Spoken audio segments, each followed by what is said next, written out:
24শে September থেকে দেশের সবগুলো মন্দির ও মণ্ডপে আইনশৃঙ্খলা বাহিনীর সদস্য মোতায়েন হবে বলে জানিয়েছেন র্যাবের মহাপরিচালক শহীদুর রহমান।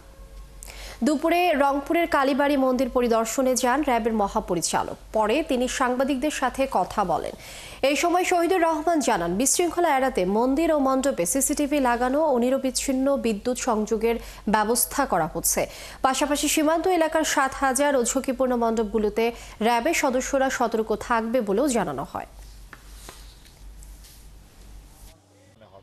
কোনো ঘটনা যদি ঘটে সামাজিক মাধ্যমে যদি আসে, সেই ঘটনা যারা ঘটালো যদি প্রকৃতপক্ষে সেই ঘটনা ঘটে, যারা ঘটিয়েছে তাদের বিরুদ্ধে আমরা আইনানুগ ব্যবস্থা নিব।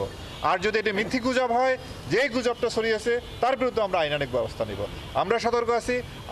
আপনারা সবাই মিলে সতর্ক থাকলে আশা করি কেউ এই ধরনের সুযোগ নিয়ে কোনো ধরনের বিশৃঙ্খলা সৃষ্টি করতে পারবে না।